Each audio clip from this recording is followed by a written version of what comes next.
Helltides. What are they? Why do we need to know about them? Let's talk about it.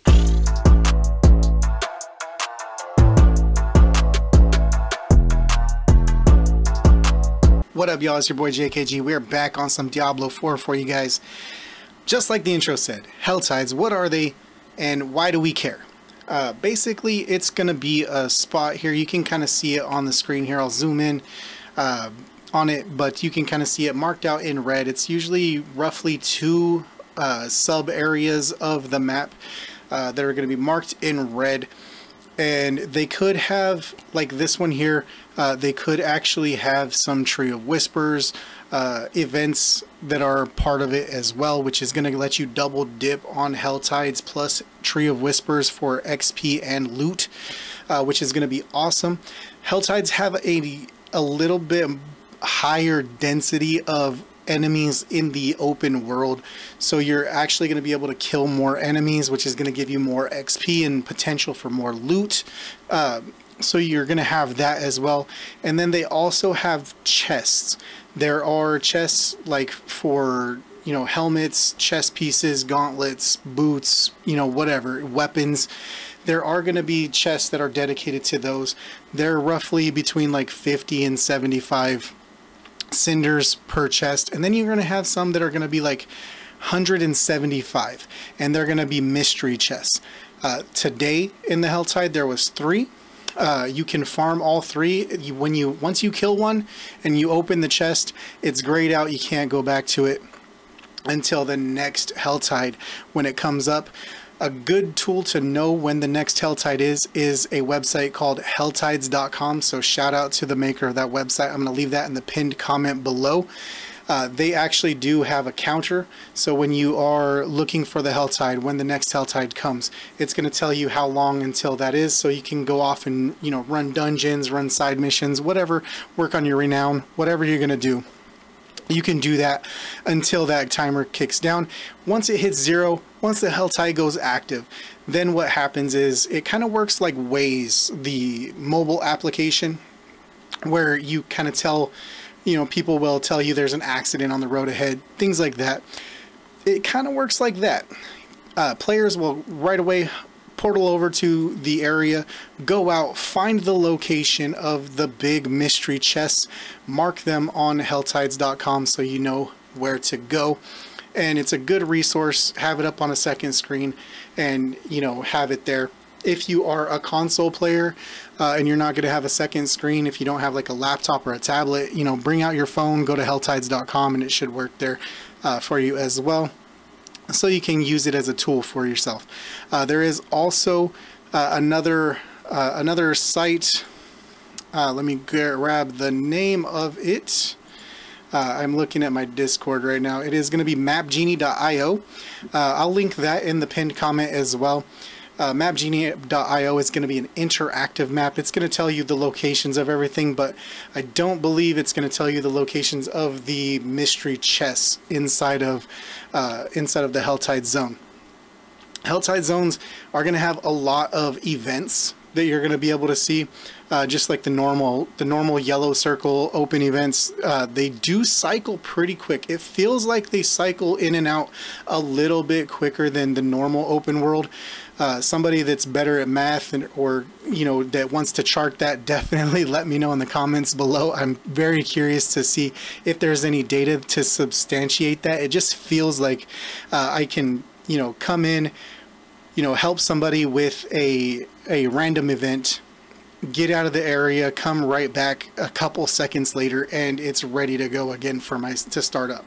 That is a good way to farm your cinders as well as XP and loot.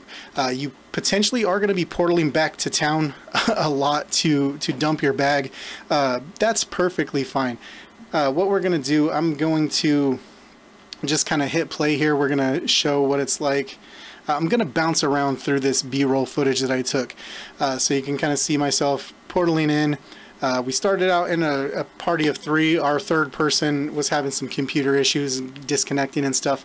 So they actually bailed on the party, and then it ended up just being myself and Trigger Happy John in the party. But you can kind of see I'm gonna pause this real quick right here so I can go ahead and zoom in up on the right hand corner. You're gonna see the Helltide duration 5640. So the Helltide is only open for 1 hour. You can see I got into the zone at 5640, so I only missed about 4 minutes of time on it. Right under that is going to be your cinders count, so you're going to see your cinders count go.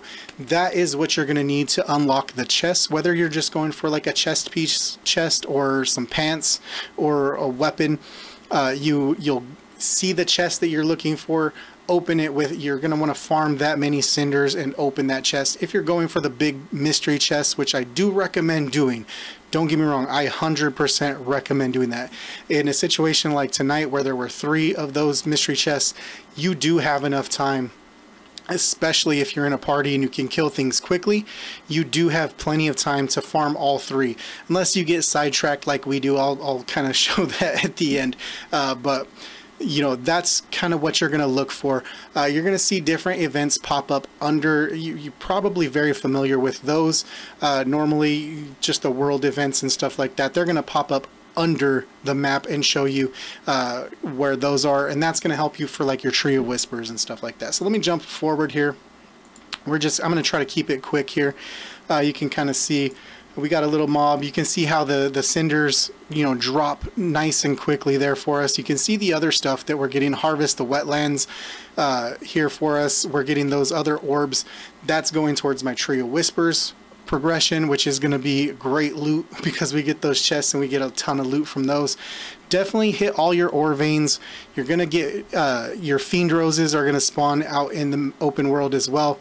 So you're going to want to actually, all the different things, all the ore veins, the glittering ore veins especially, they can drop actually more than the regular ore veins. Hit your the damned souls that spawn around the world. Hit all of those, because those can actually drop the cinders as well. They can drop health globes for you if you are in need of health globes, but definitely, you know, try to be as active in the map as you can during the Helltide zone, because it's just going to help you. You can kind of see here I have 45 really quickly.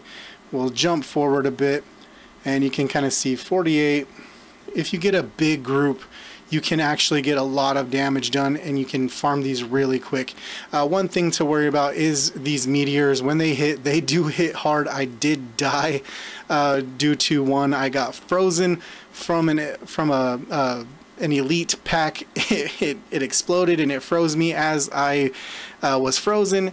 The meteors came in and killed me. So one good thing to remember is don't have an ego. If you're getting low on your HP, get out, heal, do what you need to do. There's no shame in coming back and picking everything up off the ground once you get back, because if you die, you do lose your cinders. I didn't lose 100% of my cinders. Every other time I've died, I've lost 100% and started back at 0. For some reason tonight when I died, I started at like 112. I don't know why that is, but I'm gonna take it because it made my farming a little bit quicker. We're gonna jump forward here to about the time that I had the 175 of the cinders, and you can see here we're at 136, 156, 163. We're gonna get it really quickly here. 173. It's gonna be just up and around this corner here for us.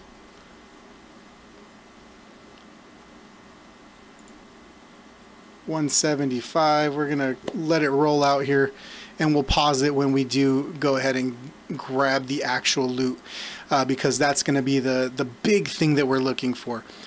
The loot from these chests are absolutely great loot, especially if you're on a brand new build. Let's say you're starting a second character.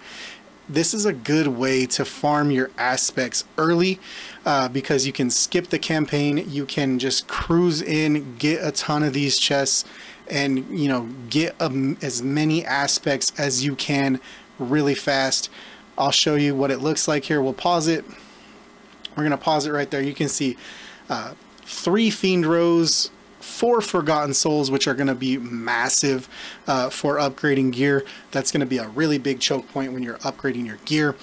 We get some elixirs. We get 4 sacred legendary pieces. So that is going to be 4 pieces. If you're, like I said, if you're on a brand new character and you're starting out your second character or something like that down the road, or if you're still, you know, very early in playing, because I mean the game's only been out for going on 2 weeks now. So, you know, by all means, get these chests. You're going to be able to rack up a ton of these pieces, and they're going to go a long way to finishing your build. If you're more, you know, if your build is more fleshed out and you're only needing 1 or 2 different pieces, then by all means do what you need to do. Extract aspects, crunch them for you know, resources for upgrading other pieces of gear. Do what you need to do. Sell them off for gold if you have to, if you need to, if you're at that point. But when you're at that point where your build is pretty much fleshed out and you only need 1 or 2 things, and everything that's dropping is not an upgrade, you kind of have to do what you have to do. We'll kind of cruise through here. I'm going to pause it again real quick. I did have an overload of, I had 179 when I actually opened the chest. You can see here the 4 additional ones are still there, so you can actually farm up like say 300 or 350 of your cinders, so you can have 2 chests right away before you go ahead and claim them. For me personally, I like to just do things as I go, just in case for some reason I get sidetracked or something happens, I disconnect and I lose them. I'd rather just, you know, be able to do what I need to do. Again, you know, hop in, you know, if somebody's in an event, help them clear it, you know, do it all. You don't have to worry about, you know, them coming in sniping your stuff unless you're in a PvP zone. That's a video for another day.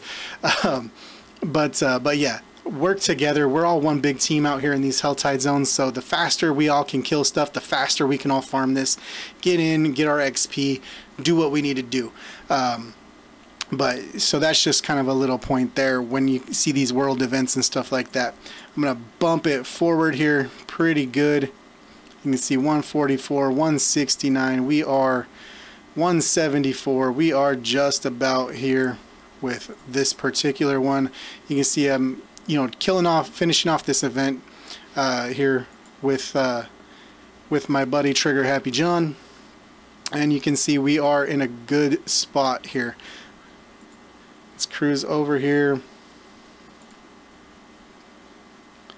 and what we're gonna do, this is actually where I died. So you can kind of see I have 212 cinders, and I'll just show it because, you know, it is what happens. But yeah, I have died. Let's back it up a couple seconds here. So you can kind of see I get frozen there, and then bang, I'm standing in a meteor. I get dead. It's terrible. I'm so mad. I'm cussing at myself. Everybody's laughing in Discord chat. But you can see I spawned back in with 112 of the cinders, so I was super angry because I thought I was going to start at 0. I don't know if it just cuts off 100, and that's why I started at 112, but I'm happy I started at 112 instead of 0. But you can kind of see it is an easy way to cruise around and get your loot. You can see I have 170 out of 175, so I'm just gonna run over here, try to kill some stuff. Again, get some cinders out of the ore veins, because that is great. Hit the watched souls, hit the damned souls. They can actually drop some stuff for you as well, and you know, that is a good way to kind of cruise through and farm it. Don't just think that you only have to kill enemies. You can actually just interact with the world, and you know, under some dead bodies there can be, you know, a bunch of different stuff as well. So you can kind of see we have 176. We're going to come over here and we're going to open this one, and I will pause it when the loot drops as well, because this one's a little easier to see because it's a little bit more spread out. You can see we have the 4 sacred legendary pieces. We have multiple forgotten souls, multiple fiend roses, multiple elixirs, some rare sacred gear, all all plus some gold. This is just a massive, it's an easy way to get a ton of gear. So the more gear you can get, especially on an early build, by all means go ahead and do it. And then just for funsies, I'll show you towards the end here. This is the reason why I didn't get my third one. We were sidetracked by killing off the what is it called, the Kixarth, the Helltide assassin. Some of these Helltide world bosses like this, they're not like a Shava level type world bosses, but this one in particular, for some reason, this one has a lot of damage mitigation built in, and it was just John and myself fighting this one, and we didn't have any random players run around and come help out, so it took us quite a bit of time. You can see I only had a minute 30, and I was still, you know, I was still about 70 cinders away, so I didn't get my third one. That's fine. I did a ton of farming today before we actually hopped in and did this, so I'm not mad about it. But I'm gonna leave the video right there, guys. Did you like this video? Definitely, if you did, hit that like button. If you didn't like it, go ahead and hit the thumbs down. That's perfectly fine. That's well within your right to do so. If you want to see more from me, go ahead and hit that subscribe button. Hit the notification bell so you don't miss when I do upload. And I will see you in the next Diablo 4 video. Love you guys. Peace.